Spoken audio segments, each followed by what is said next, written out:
My name is Dolly Mann Wells. I'm a member of the Harrison Township Historical Society. I'd like to welcome you all for coming out this evening.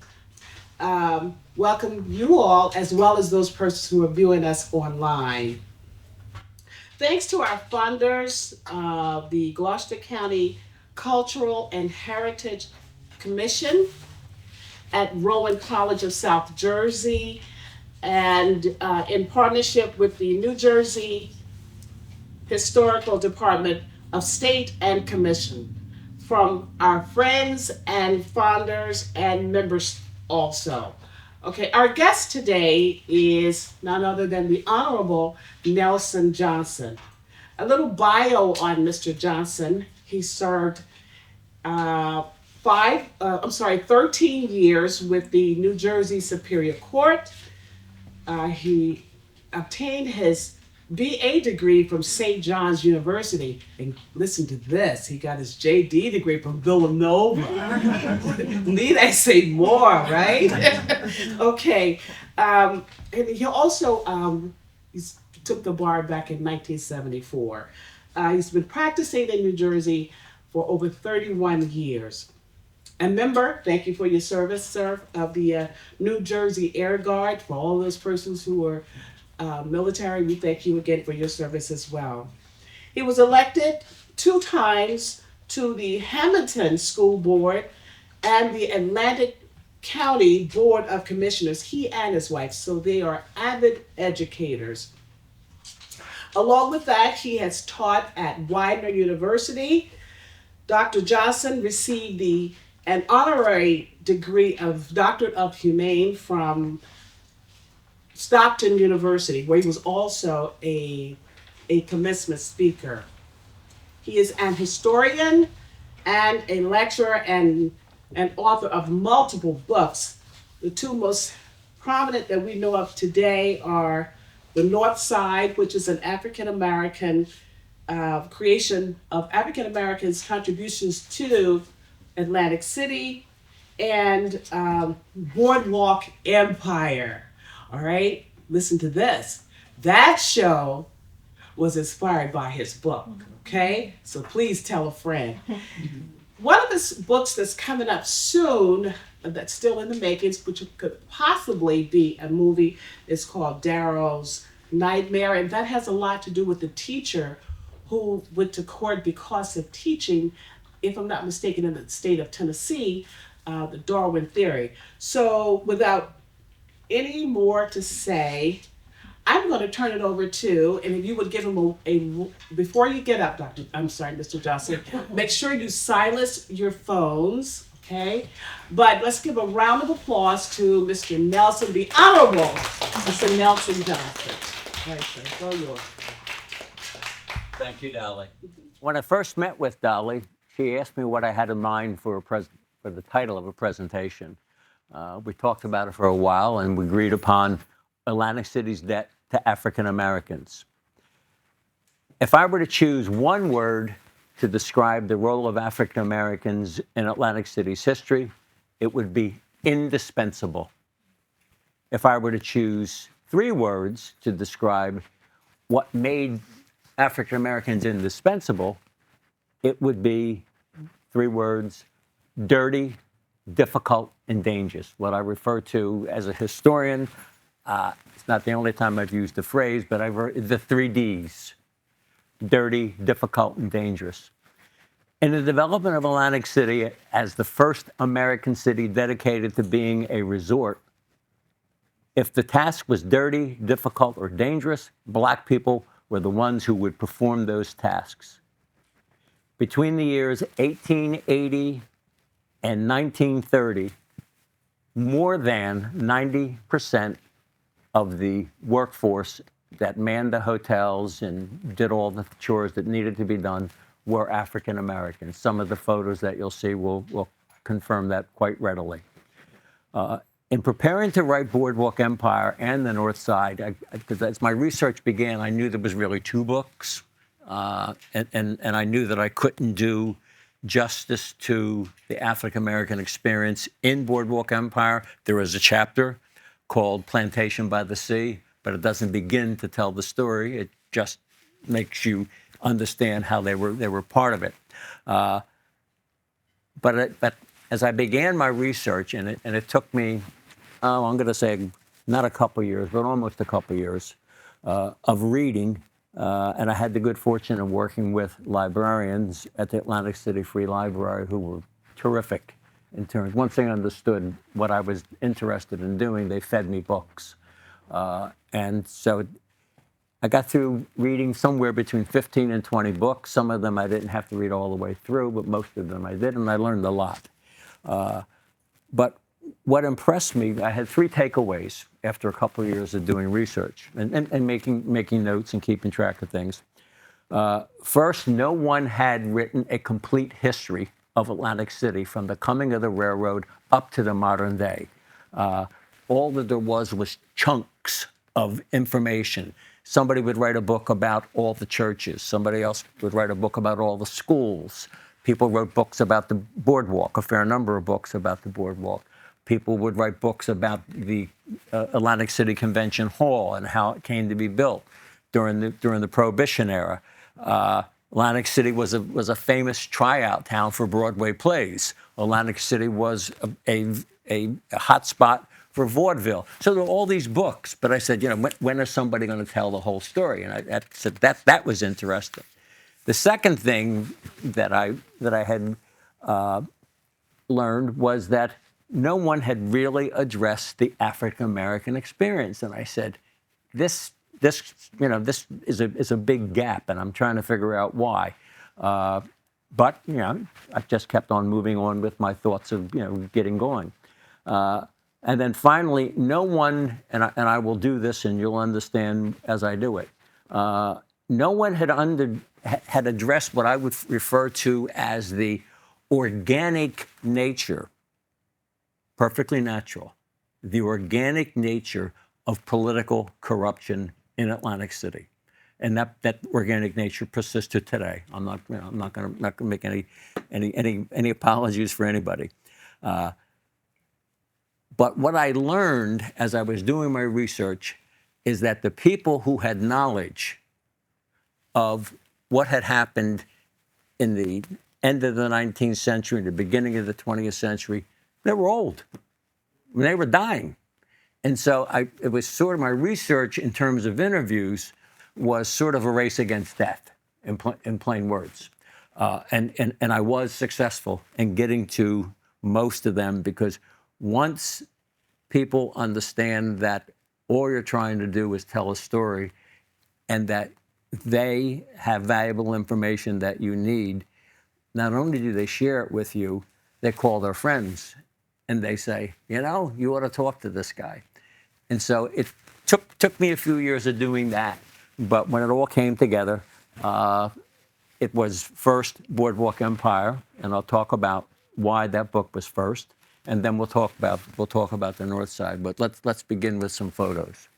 That's the book cover for Boardwalk Empire. That's not the original book cover. The original book cover looked like this. But once HBO decided that it was going to inspire a series, then my publisher came out with a new book cover with Steve Buscemi and everything on the front. This is the book cover for the Northside, which remains the book cover.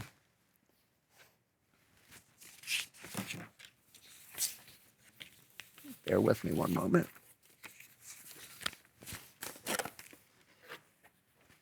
Let's start with, as I said, start with the railroad. Now, this is not a photo of people constructing the Atlantic City Railroad. This is a photo of a railroad being constructed somewhere in Virginia, somewhere prior to the turn of the century. But I use it because it's the best illustration I can give. Essentially, the railroad that went from Camden to Atlantic City was constructed by freed slaves who had moved north, or freed slaves who had run away in the 1850s. And it was also built with people from Ireland who had escaped the potato famine. And it's pretty much, those were the people who built the railroads. I've had that from really good sources in terms of children and grandchildren of people that had worked with it. Now, after the railroad was constructed, the people who, and this is what Atlantic City looked like. There was a sand dune that went down the entire length of Absecon Island. In portions, it was high as 20 feet, 25 feet. And again, African American labor working with mules and wagons and shovels were able to level all those in order to create a city. A tremendous amount of work had to be done. I'm going to just lay this out there to think about what Atlantic City looked like before the railroad. Have any of you ever been to Island Beach State Park? No one. I encourage you to go. And what I mean by that is, it's as you go up the Parkway, you would see signs for it. You're going to go north to Toms River, and Island Beach State Park is about, I'm going to say, 6 or 7 miles long. One half of the park, one half of the island is developed. The other half is totally nature. The day that I left the bench and was retired, the first thing I did was took my grandson for a ride so that he could see what this, where he lives in Margate, what it looked like, many years ago, because it still looks like that. Island Beach State Park is an amazing experience. If you haven't seen it, you need to, because you'll see fox, you'll see rabbits, you'll see all sorts of things roaming on an island that, that's what Atlantic City once was. Okay.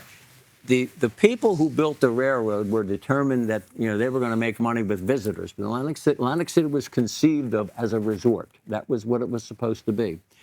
And the first major structure built with Irish labor and black labor and local contractors, was this building, the United States Hotel. That was the title that was the name they gave it. They were really an audacious crowd of people. And at the time that the hotel was constructed, it was 600 rooms, and it was the largest hotel in the United States at the time. Again, that gives you a feel for the audacity of the people who built the town. Now, the first boardwalk, and this photo is somewhere from around 1870. This photo, the lithograph, is somewhere around 1875. The first boardwalk was a series of planks, 8 feet wide and 12 feet long, and they would put them down when warm weather came, and then if the first nasty storm in the fall, they would pick them up and stack them up and put them away. The first permanent boardwalk wasn't until around, I'm going to say, in the 1870s. Now, I show you this photo because this is repairs being made to the railroad not long after a storm. And if you look at this photo carefully, and you won't be able to see it from there, what you have is 10 people in the photo.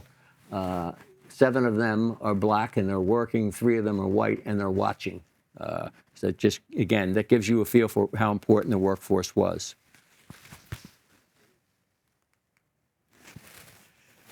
Now, Atlantic City did attract, as the town became a success and became a permanent, it did attract a fair number of wealthy developers who wanted to build big, fancy hotels, and there were many big, fancy hotels along the boardwalk.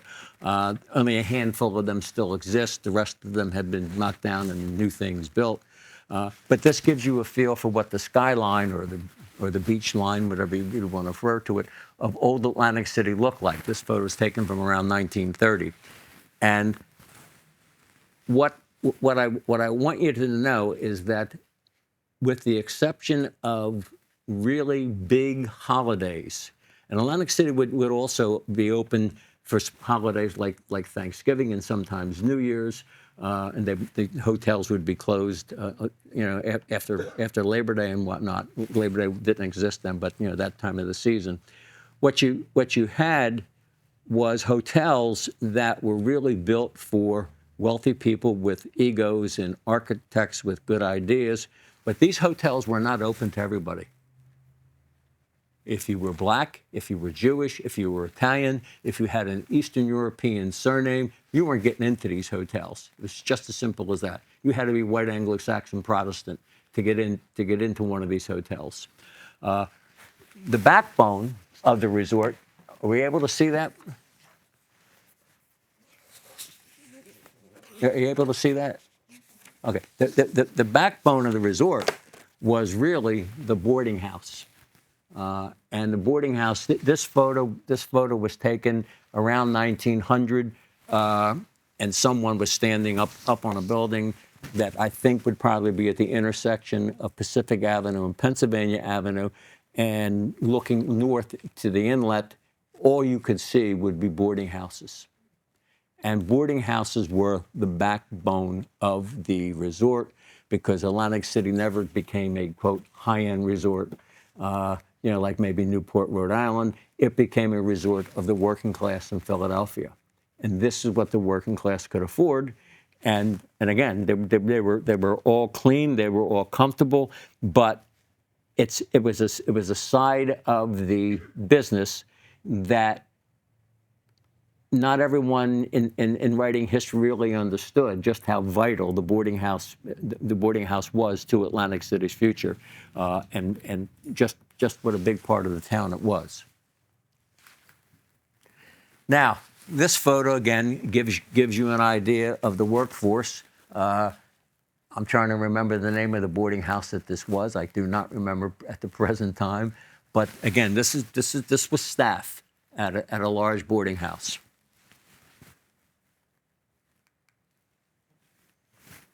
We're going. Okay.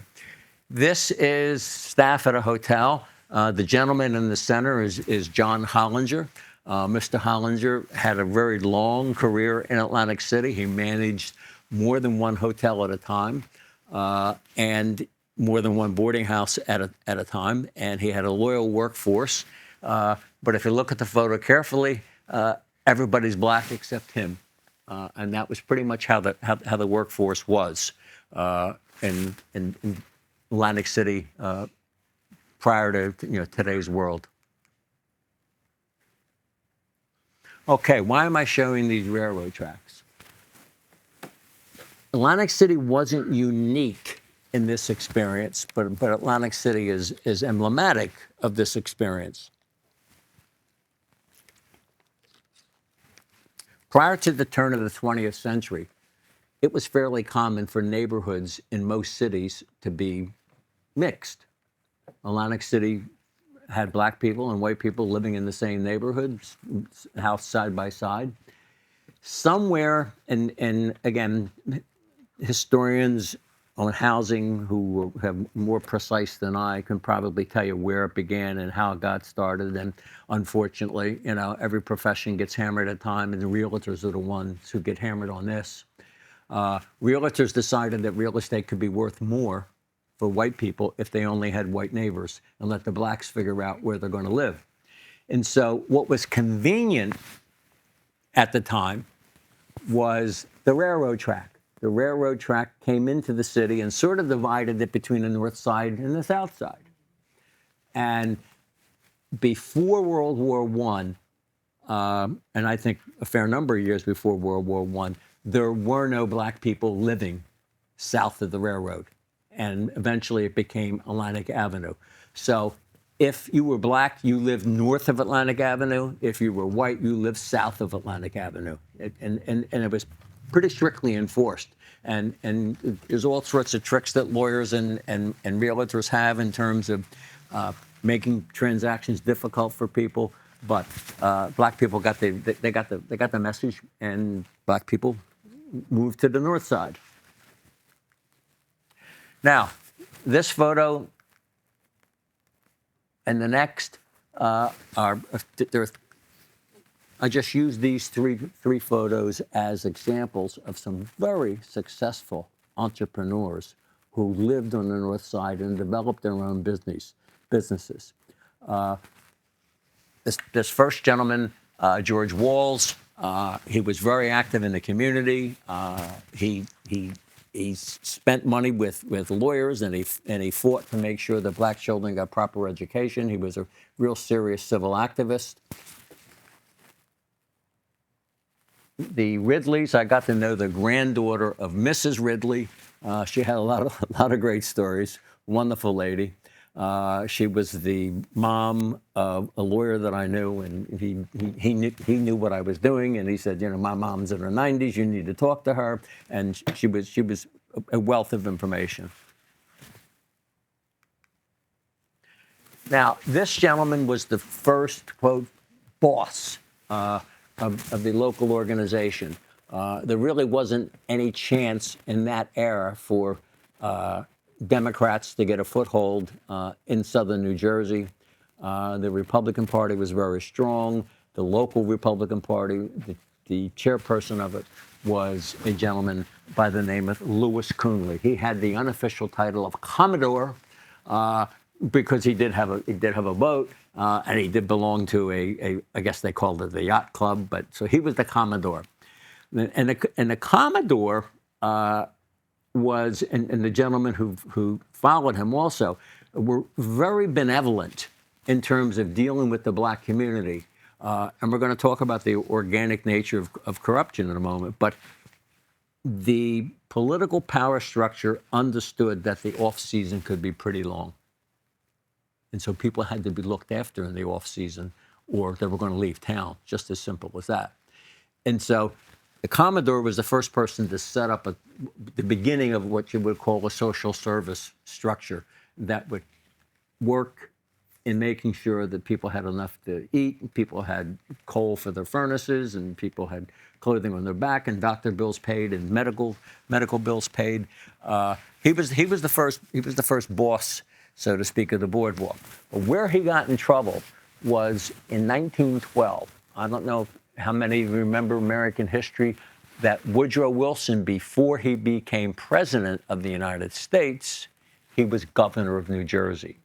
And in the election for governor of New Jersey, he was a Democrat, and he also was a teetotaler, and he was very pro-prohibition. Prohibition hadn't been approved yet, but he was very much in favor of prohibition.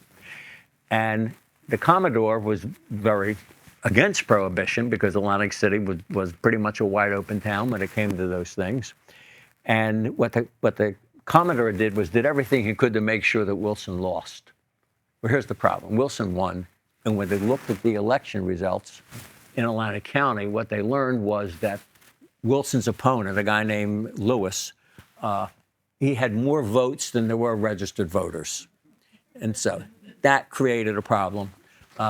The Commodore did go off to jail, but jail for a lot of people in Atlantic City is not a blemish. If you go off to jail because of the organization, that you were loyal to the organization, you get looked after. So he gets out of jail after about 3 years. He gets elected to city council 4 times. If you get to this day, if you go to Venice Park, you will find Venice Park's a neighborhood in Atlantic City. You will find a street named after him, Coonley Lane. So it gives you the feel for the political culture. Okay, now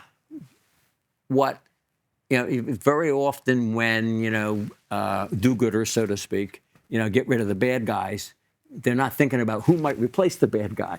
And the guy who replaced the Commodore made him look like a choir boy. Enoch Nucky Johnson, no relation, but candidly, I wish he was.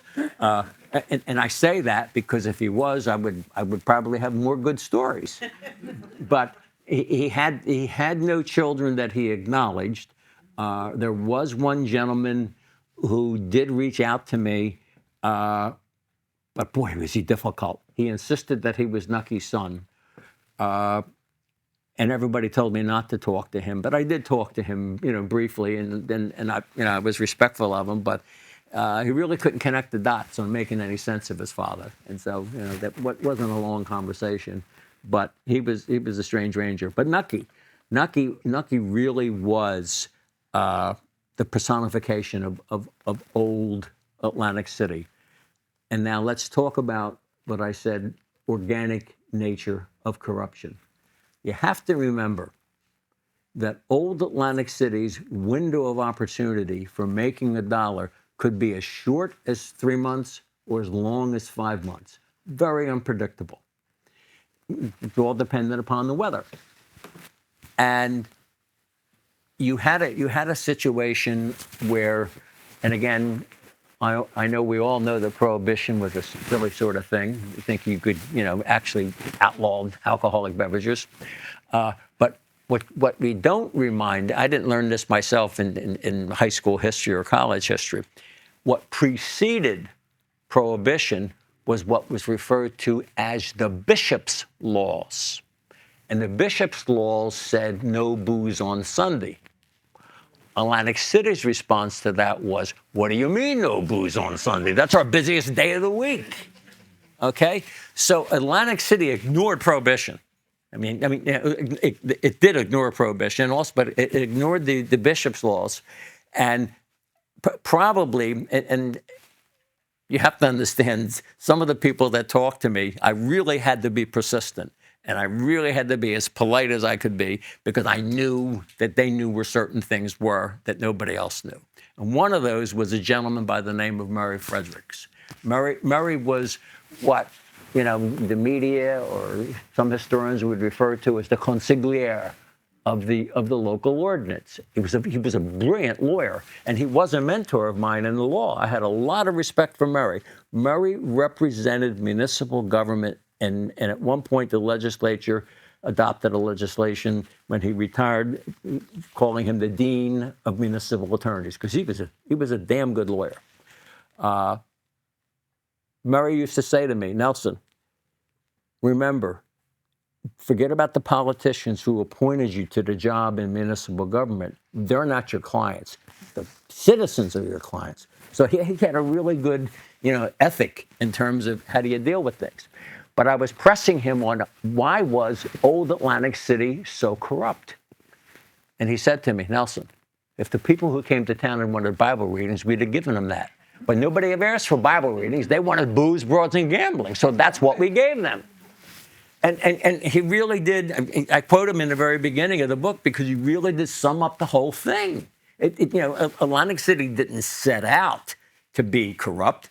It was the visitor who said, give us what we want, and we don't care what the law is, and if you provide it, you'll get our dollars. And so that's what made Atlantic City great, the first time around, old Atlantic City. And I'm thinking that this is a little bit too long to read. Here's what I want to impress upon you. What captured HBO's attention with regards to Boardwalk Empire was Nucky Johnson. And my wife will tell you, as I was doing my research and I was understanding just what a character this guy was and just what he got away with, I said, he's film. He's film. I said, this guy is going to be a movie. I thought he was going to be a movie. HBO preferred, 5 years of TV, and I preferred 5 years of TV, but that was okay by me. But he was such an extraordinary character. And what I don't know if I want to read this or not, okay? Chapter 5 begins, and I'll let some of you read it for yourself. It talks about a situation, and I found a gentleman who was in his late 80s who had been the backup driver for Nucky's limousine. Nucky drove around town in a powder blue Rolls-Royce limousine, and very often he would have young ladies with him in the back seat. And this driver recounted a story that is a pretty interesting story. But I'd rather not read it right now today in front of everybody here. I've got a friend of mine whose father was a pastor, and he's making me. My friend Raymond. Raymond and I haven't seen each other in years. It's fantastic. Any event, Nucky really was. Here's what captured my attention, and I'm not talking about the money. I'm not talking about this. I'm not talking about the Rolls Royce. He had an untaxed income. They eventually proved this. all the criminals wind up in jail because of tax evasion. You think if they'd play it straight, they'd figure out how to stay out of jail, but they're all greedy, and he was greedy.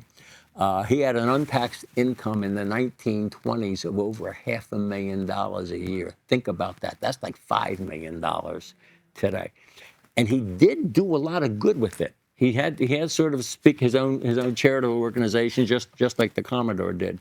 But what made Nucky special to me was, first, he was a major player in organized crime. When you read, and I'm not saying he wrote it, he obviously had help. When you read Lucky Luciano's memoir, what you will learn is that when he and Meyer Lansky were talking about, we got to create some order out of all this chaos. People are killing each other. They're fighting over booze. They're fighting over women. They're fighting over drugs. We got to create some order out of this.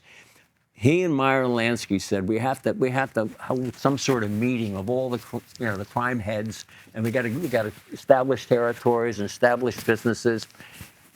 But in that discussion, they never discussed where this first meeting would be, because they all knew it had to be in Atlantic City. And they wanted it in Atlantic City, first of all, because of the kind of town that Nucky wrote, he presided over, but because they knew they wouldn't be hassled. And Atlantic City, in May of 1929, the first organized crime convention was held in the hotels of Atlantic City, because they all knew that Nucky would be a good host and nobody would be hassled. The other thing that really impressed me is that he was a major player in Republican politics, national level, state level, local level. He was an important political force. And I still, to this day, would like somebody, maybe the Kansas City organization, Pendergrast, might compare, but they weren't as heavy on the booze, broads, and gambling. They were more heavy. They were more heavy on ordinary crime. Let's put it that way. But I don't know of another politician who wore two hats the way he did. So that's what excited me about him. That's what made me get this book finished, and that's what I knew somebody would want to do film with, because he was just this. And even though the character Steve Buscemi plays is a very different character than the real Nucky, the real Nucky's persona still comes through in terms of just some of the crazy stuff that he got away with. Okay, now, like all criminals, eventually he winds up in jail. But before he went, and this is interesting too. He had the Enoch Johnson Benevolent Society, and again, he looked after people in the off season. This gentleman, I will not say that he was part of Nucky's organization, but I will say he worked with Nucky's organization. I have very fond feelings for this gentleman, Claiborne Morris Kane. Claiborne Morris Kane was he was a AME pastor. He worked in the YMCA, so the black YMCA. They were segregated. You had the white YMCA, you had the black YMCA, but he was the leader of the Northside YMCA, and he was sort of a funnel for the really bright kids to get into historically black colleges. So he was responsible for a fair number of young black people getting educations, because he would help them get work in the hotels, and then he would help them get into schools and help them find jobs when they were at schools. I mean, Claiborne Morris Kane is really one of my heroes, because he did do a whole lot of good for a whole lot of people. That's Mr. Kane, third from the left. And again, this was, again, I'm not telling you that Nucky and the Republican organization organized these things, but they supported these things. Because again, we're talking a period of time prior to World War II and prior to the Great Depression. There weren't any social services anywhere. And so in Atlantic City, you had that 8, 9, 7-month period of time where people could get hungry. And so the organization, so to speak, took after them, looked after them. Okay. I show you this photo just to try to give you a feel for how vibrant the North Side was back in the 1920s and 30s. This photo's from 1937. You have 11 physicians. I think there's one dentist, and the rest of them are doctors. They they had practices, and the support of the community was able to make possible for them to have successful practices on the North Side. There's not one. There's not one doctor on the North Side today. Does the North Side have medical services? Yes. Atlantic Care provides medical services. Are there any local physicians or dentists on the North Side? No, there are none. So it tells you just how the modern world had changed the landscape. But I show you that photo again so you get a feel for how vibrant the black community was back in the 30s. 20s and 30s. Now, this photo, this woman was one of the first female millionaires in the United States. Sarah Spencer Washington. She was a multimillionaire. She taught many hundreds of young women how to work in a hair salon, how to run a hair salon. And she was clever because she used a principle that economists would refer to as vertical integration. You've got a product, which is a student that's just graduated from your school. What do? You lend them money so they can go in business for themselves. What do? You sell them the product. And so she had schools in about 20 different cities. And she had a factory in Atlantic City at it's now an empty lot, but it was the intersection of Indiana and Atlantic Avenues, and she made product. And so she was lending people money to get started, and then once they got started, she was selling them product, and she was a multi-millionaire, one of the first black women to be a millionaire in the country. This gentleman is John Henry Pop Lloyd. Pop was one of the greatest baseball players in American history. He was one of the first 9 African-American inductees to the Baseball Hall of Fame. And I'll give you a quote from the Encyclopedia of Negro Baseball Leagues. Baseball historians concur that Lloyd was one of the greatest black players ever, but Babe Ruth, in response to a question by announcer Graham McNamee, eliminated the color distinction when he stated that Lloyd was his choice as the greatest baseball player of all time. Pop was one of these people. He wasn't originally from Atlantic City, but he wound up playing for the, quote, Johnson All-Stars, Nucky supported athletic team. And he liked Atlantic City, and he stayed. There's a stadium in Atlantic City named for him. A friend of mine has created, I don't know what you want to call it, a group of people that meet regularly and talk about Lloyd and promote his memory. But Pop Lloyd was an outstanding athlete, an outstanding gentleman who worked with young people until the time he died. And he's one of the first 9 black athletes in the Baseball Hall of Fame. Now, this gentleman I got to know well. I got to know him real well. This was Horace Bryant. Horace Bryant was the first African American to serve in the cabinet of a New Jersey governor under Richard Hughes. He was a graduate of Temple University, graduated with honors in finance, business and finance, but also he had an expertise in insurance. A brilliant guy, an amazing political tactician. His daughter and I, Lillian Bryant, in 1975, were elected to the Atlantic County Board of Freeholders, then called Freeholders, not now called Commissioners. And we were elected in a pretty exciting time. It was when Atlantic County's form of government was changing from a board of commissioners to the county executive form of government. It was a big deal for Atlantic County.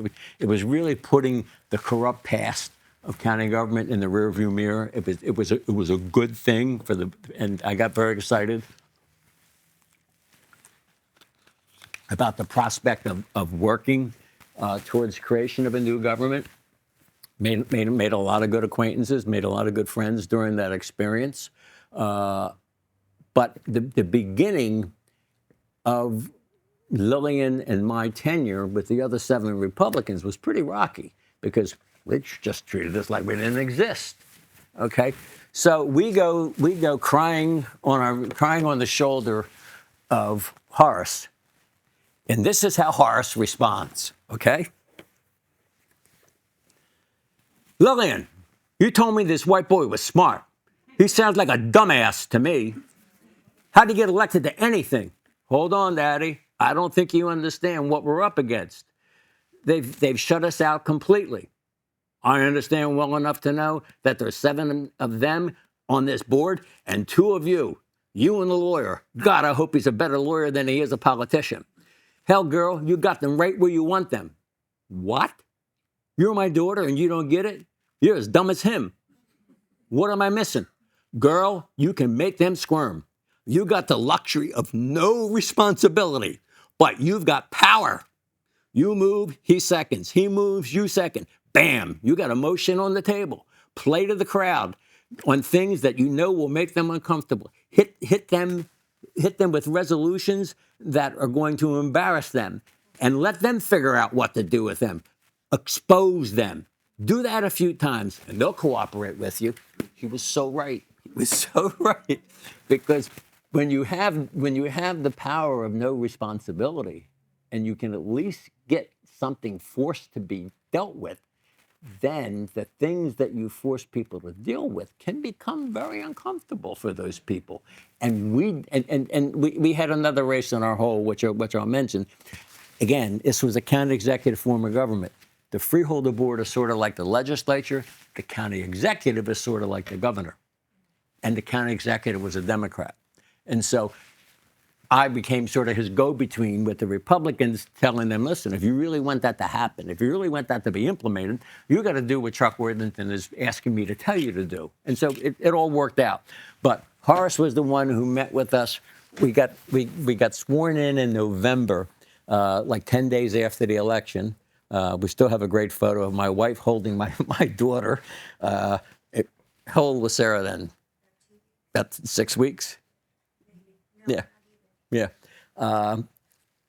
And it was an exciting time in my life. It was an exciting time in Atlantic County, but we weren't able to cry on Horace's shoulder. He kicked us in the ass and said, "This is what you do." Okay. And I used to, after I was off the board of freeholders, he was a member of city commission. And I used to go to some of the meetings just to watch him, because he was amazing in terms of how he would, mold the discussion and get things going in the right direction. Even though because he was in the minority more than obviously more than once, but Horace was an amazing guy. Now, this is another thing of Horace, which Horace was a Republican until these sorts of things, okay? That's him in 1952. He's in that photo someplace. A friend of mine, Vicky Gold-Levy, found this photo for me. In 1952, on the Atlantic City Boardwalk, there was a convention of bowlers, white bowlers only, and Horace said, "The hell with this." And he went out and protested. Boy, did he ever make the power structure uncomfortable. And they made things uncomfortable for him, and he wound up leaving. He wound up leaving the Republican Party. But I tell people, and this is no slam on Rosa Parks, but years before Rosa Parks was refusing to sit in the back of the bus, Horace Bryant was demonstrating on the boardwalk, really getting in the face of the white Republicans, made them crazy. Okay. In fact, I was able to see, when you write stuff like this, you really do encounter a lot of different people, and some of them were convicted felons. And one of them was my favorite, a guy named Dick Jackson. Dick Jackson was one of the Atlantic City Seven. And Dick died, I'm going to say, about 35 years ago. And if he was alive, he'd be way north of 100. But he was one of the Atlantic City Seven. And he said, Nelson, I think Horace just enjoyed making white people uncomfortable. He was such a pain in the ass, because Dick was mayor, okay, and again, that was the city commission form of government. It wasn't the city council form of government, and so the majority members of commission chose the mayor, and the organization told them to make Dick the mayor, and he respected Horace, but he just didn't want to be around him any more than he had to be. But Horace really was a brilliant tactician. Okay, now we're fast forwarding a few years. I want to focus a little bit on this lady, because she came up from Mississippi to Atlantic City. Fannie Lou Hamer. The Stockton University Atlantic City campus has a major hall where most of their events occur, called the Fannie Lou Hamer Hall. And in 1964, the Mississippi Freedom Democratic Party, and there's a really wonderful documentary on this that has aired on Turner Classic Movies. And I don't know where else it would air, but it's really good, explaining what happened that summer in Atlantic City. I was 16 years old. My mother let me take the bus one day, because it was a short walk from the bus station to the boardwalk, and I was fascinated about what I was hearing on TV. And what you had was many hundreds of demonstrators coming to support Fannie Lou Hamer. And needless to say, Fannie Lou Hamer's delegates got offered a bone, and she was pretty angry about it. She's the lady who coined the phrase, "I'm sick and tired of being sick and tired." And she was beaten. She was imprisoned. She had to figure out how to make a living because nobody would hire her. But she fought for the rights of black people from Mississippi to be able to sit as delegates at the Democratic Convention in 1964. They threw her a bone. She was really upset about it, and basically walked out on the convention. So you need to do better than that. But why I focus on her, and why I focus on this scene on the boardwalk, because it really made big national news. Got LBJ really upset. Because he didn't want anything detracting from his renomination to become president. What would really be his first nomination to be president. Any event, here's what you may or may not appreciate what I'm about to say. Prior to Atlantic City in 1964, what we had in the southern states, the old Confederacy, from the time of the American Civil War and earlier, up to 1964, was you had the solid Democratic South. After the Summer of Freedom in Atlantic City in 1964, what you had was the beginning of the unraveling of the solid Democratic South and the emergence of the solid Republican South. Some of the most important political history was spawned right in Atlantic City. Because what some white politicians from the South saw when they saw Fannie Lou Hamer was, I'm not rubbing elbows with her. If this is how it's going to be in the future, well, we got to find someplace else to go. And so that was a huge transition in American politics that's still playing out in a lot of ways. If you think it through, it's still playing out. And Atlantic City was where that whole transition began. And I've taught a couple of classes at Stockton University, and when the kids understand that, They said, wow, the boardwalk, that's where it all started. And it is where it all started. So, I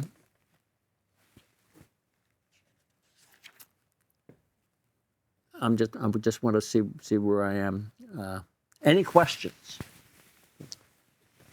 I welcome questions. Any questions? Because what I want to do is also take this whole discussion very briefly and put it into a bigger picture. Yes, sir. Yes, ma'am. I'm sorry. I'm looking. I'm only seeing a portion of your head. My question is, of the interviews you've done, how many are that have been recorded? Are they recorded or are they just dictated? The answer is some of them were recorded, and I no longer have the tapes. Some of them, most of them were my notes, and I wound up giving that to the Atlantic City Free Public Library. They have most of my notes, but I probably interviewed 50 people or more. See, the Northside. See, here's the thing about this. Once Boardwalk Empire was published, that gave me credibility. And once I spoke to a handful of people in the North Side, they would be on the phone to other people saying, this guy Johnson, I gave him your phone number. He's going to call you, and I think you ought to talk to him. I did tape some, but now whenever I tape something, it's on my phone. That's how the world has changed, because my research was being done back in the 80s is where I began doing my research, and that's 40 years ago, and a lot has changed. Yes, sir. When did the transition of local politics in Atlantic City transition from Republican to Democrat? Was that 1964 episode kind of the beginning of that shift? Atlantic City still has, I won't call it a strong Republican base, but still has a Republican base. But the elections now are officially, nonpartisan. So you do have members of the current city council. You do have members who are avowed Democrats and avowed Republicans, but most of them present themselves as independents because there is no party line because the elections are held in May, and there are no the general election is held in May. It's not a primary, so it's hard to say who's Republican and who's Democrat in Atlantic City today. It's hard to say which, because they've been trying to run an independent city hall, not doing a real great job in terms of corruption, but they're trying to run a non-partisan elections is what they're trying to run now. And just Dolly. Question, perhaps you might touch on it. As far as all I've really heard about is Chicken Bone Beach. We might get to that, I don't know. And then, so when did the entertainers start coming to the area? And how do they accept it? Entertainers started coming to the North Side in the 20s, and the North Side had several very strong venues for black entertainment, and no one can pin down who was first, but what we do know is that there were nightclubs in Harlem and nightclubs in Atlantic City who in the 20s were having audiences that were mixed. It was the first time in American history that there were mixed audiences watching black entertainment. So the white people were going to a black venue to see black entertainment, and that was unusual. And Club Harlem was the biggest one in Atlantic City. There was another one called the Paradise Club, and then there were other ones that were smaller that came and went. Paradise Club lasted a long time, and Club Harlem lasted a very long time into the 70s when there was an unfortunate shootout. The wrong patrons were there, unfortunately. And they had a war. It had nothing to do with Atlantic City. It was gangsters from Philadelphia. And it destroyed Club Harlem. I discussed that. I discussed that in length here. I mean, that's. Hold on, bear with me. While you're looking for that, so could the blacks go to the south side of the tracks? If there was an To work, entertainment, to work. only to work, they can go see It shows went like that? to work. Yeah, they didn't go. No, black people prior to the American Civil Rights Act, black people were not going to the 500 Club. They weren't going to. I can name you, white venue nightclubs on the South Side. Black entertainers weren't going there, and black patrons weren't going there. The quality black entertainment was all on the North Side. And again, there were several nightclubs. The two biggest ones were Paradise Club and Club Harlem, and they were around for a long time. Paradise Club, apparently, there was a transition from one family member to another, and he didn't know what he was doing, and the business failed. Club Harlem was really a victim of a gangland shootout from people that had nothing to do with Atlantic City. Yeah, sad. It's a sad thing. What was causing the evolution or change in the North Side community? Was this reflective of that decline of the city generally in the mid-century?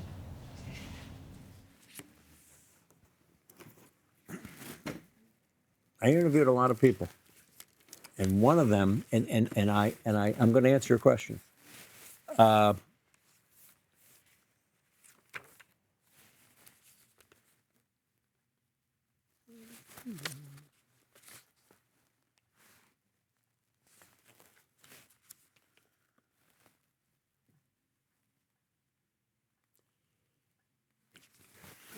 found it.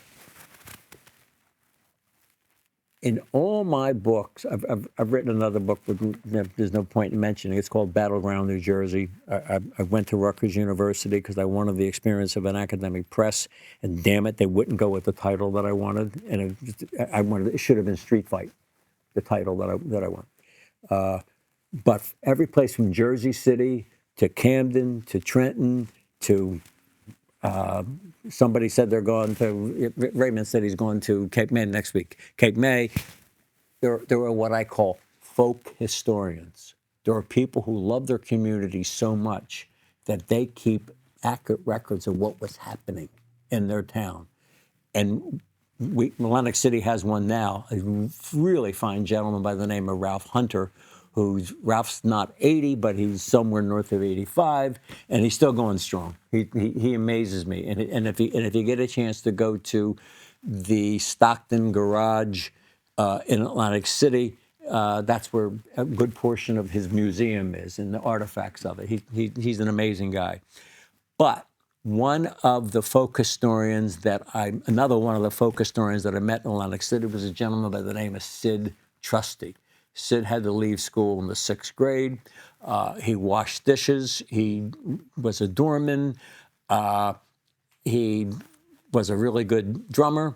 On and on. He had a really diverse character.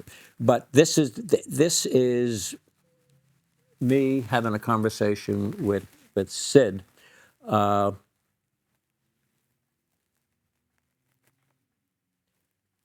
The deterioration of the resort's social fabric was a citywide phenomenon, but it was especially severe in black neighborhoods. Changes in society have a way of evolving unpredictably, and history gets full of surprises, both good and bad. Looking back at the American Civil Rights Movement, an irony bubbles up. The forces of change unleashed in the 1960s had the effect of standing dynamics that created the North Side on their head. Just as racial discrimination was a catalyst for building a self-contained society, so too was the mobility afforded by advances in civil rights helped bring about an unraveling of the black community.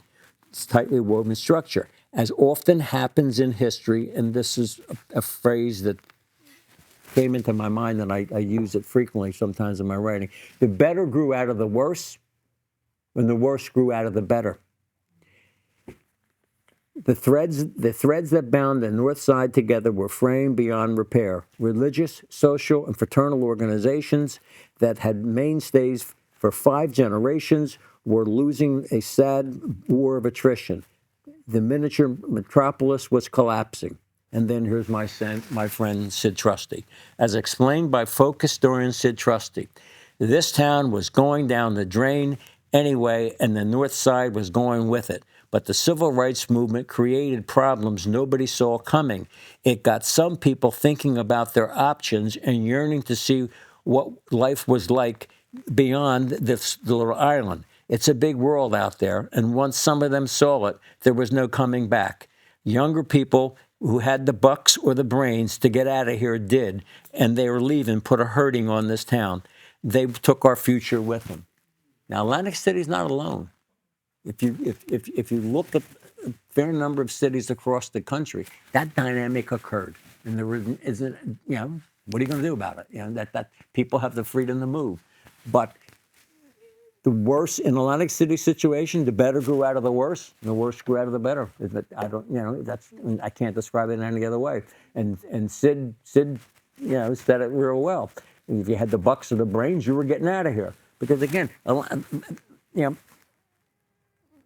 the '60s, there wasn't a reason why young people who had it all together would want to stay in Atlanta. You see, black or white, if you know what I'm saying. It's not just black people being driven out of town. White kids were being driven out of town. Atlantic City's current population is under 40,000. Back in the 1920s, its population approached close to 80,000. So I mean,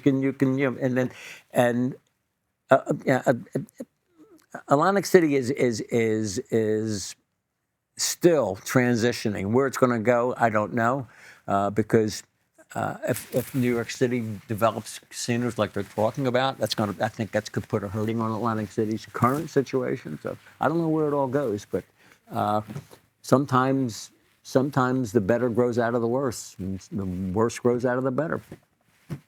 There's no explaining it until hindsight's terrific, You see everything clearly then, but before sight, that's hard. Any other questions? Okay, well, I have the North Side here. I have the Boardwalk Empire here. Both books are $20. I have a book that I'll very quickly explain. This is Darrow's Nightmare. I was a kid. My mother gave me a biography of Darrow when I was a kid. I was always fascinated by him. In 1912, he went to Los Angeles to represent two brothers who had been charged with blowing up the Los Angeles Times building and killing 20 people. He got there, realized they were guilty, pled them and kept them from dying. Not long after that, he was charged himself with a crime, and he was stuck in Los Angeles for 2 years, defending himself with the help of a local lawyer who was a phenomenal lawyer. Any event, I had read about the trial many times, and I was frustrated because people were always quoting newspaper articles about the trial. And with the help, librarians are wonderful people. Believe me, with the help of a librarian at the University of Minnesota Law School, of all places, I was able to get my hands on the trial transcript. I read the trial transcript, 4,500 pages, and it's nothing like what the newspaper said, because there were 10 newspapers in L.A. Okay, so that was fun. And when you write a book, you never know who's going to read it. And there's a young woman in Chicago who's read the book, and she wants to play Ruby Darrow. She wants to play. So, and looks like her significant other is going to make it all happen. So I'm just being patient right now. We've had talks, but so that's where that book is. But any other question? Okay, well, it's been my pleasure. I have Venmo that I can accept, or cash. That's up to you if anybody's interested in the North Side or Boardwalk Empire. Great.